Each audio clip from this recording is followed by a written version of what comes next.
नमस्कार दोस्तों। मानसून का समय चल रहा है।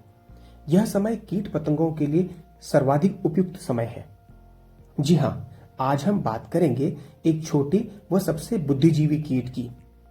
एक कीट के बारे में आज मैं कुछ रोचक तथ्य आपके साथ साझा कर रहा हूं। जी हाँ, इस कीट का नाम है चींटी, एंट्स। क्या आप जानते हैं चींटियां खेती करती हैं? क्या आप जानते हैं चींटियां पशुपालन करती हैं? क्या आप जानते हैं चींटियां कीट समुदाय में सबसे बुद्धिजीवी हैं? वीडियो में बने रहें। चलिए दोस्तों, टॉपिक की तरफ आते हैं। जी हाँ, चींटियों की कुछ प्रजातियां अच्छे फार्मर होती हैं जो खेती भी करते हैं और पशुपालन भी करते हैं।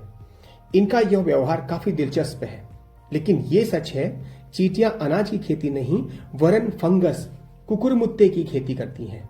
ये खेती पेड़ के पत्तियों को काट कर करते हैं। ये पेड़ की पत्तियों को वीडियो में आप देख रहे हैं, पेड़ की पत्तियों को अपने घोंसले की तरफ लेके जाती हैं और वहां इनको अपने दांतों से छोटे छोटे टुकड़ों में काट देती हैं और उनको एक जगह पे एकत्र करती हैं।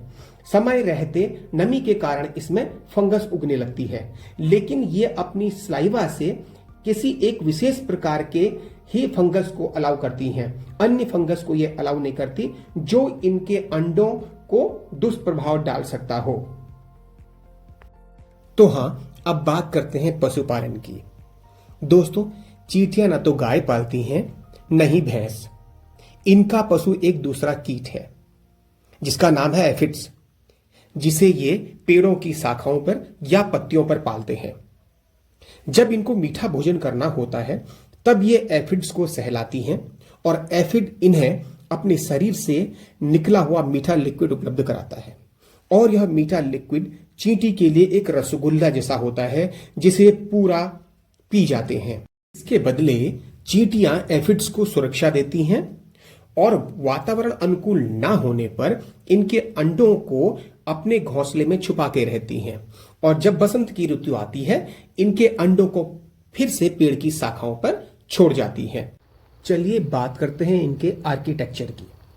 कुछ चींटी जमीन के अंदर रहती हैं तो कुछ चींटियां घोंसला बनाकर पेड़ में रहती हैं। वीडियो में आप जो येलो एंट देख रहे हैं ये पेड़ पर रहने की आदी है। इसे जुलाहा चींटी कहते हैं। घर बनाने की ये गतिविधि काफी वैज्ञानिक होती है। ये आपस में चिपककर एक लंबी सीढ़ी का निर्माण करते हैं जो एक पत्ती से दूसरी पत्ती तक पहुंच जाती है और सब मिलकर उस पत्ती को दूसरी पत्ती तक खींचकर लेके आते हैं। पत्तियों को जोड़ने की एक विलक्षण कला है। रेशम के धागे का ये इस्तेमाल करते हैं। रेशम का धागा इल्ली से ये प्राप्त करते हैं। ये जबरदस्ती इल्लियों को उठा लाते हैं और उनको गुदगुदाकर उनसे रेशम उगलवाते हैं और उस रेशम से ये अपना नेस्ट तैयार कर लेते हैं। चींटियों की लगभग 100 प्रजातियां हैं। इनमें कई चींटियां जमीन के अंदर घर बना के रहती हैं। ये बहुमंजिला घरों का निर्माण करती हैं। गर्मियों की ऋतु में ये गहरे घरों में रहती हैं और सर्दियों में ये ऊपर के मंजिलों में रहती हैं।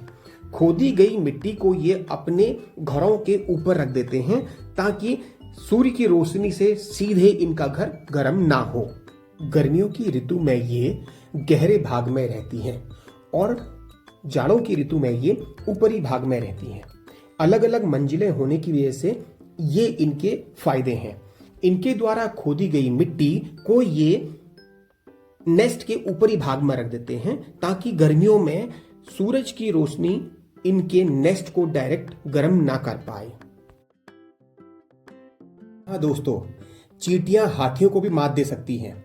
अफ्रीका में हुए रिसर्च में यह भी सामने आया कि जिन पेड़ों पर चींटियों के नेस्ट थे हाथियों ने उन पेड़ों को नुकसान नहीं पहुंचाया। भारत में हाथी और चींटी की कहावतें हमने काफी पुस्तकों में पढ़ी और सुनी हैं कि हाथी की नाजुक नाक का विकसित हिस्सा सूंड अंदर से काफी नाजुक होता है। सूंड के अंदरूनी हिस्से में काटने के भय से हाथी चींटियों को नहीं छेड़ता है। कहते हैं हाथी फूंक फूंक के चलता है। वास्तव में जब आप जंगल में हाथी का बिहेवियर देखेंगे वो अपनी सूंड से फूंकने के बाद ही किसी फूड को लेता है। तो देखिए ये कितना यूनिक क्रीचर है। प्रकृति में हर चीज का अपना महत्व है, चाहे वो एक छोटी चीज हो या बड़ी चीज हो। आप सबने ये इंफॉर्मेशन सुनी, देखा, आप सबका धन्यवाद। नमस्कार।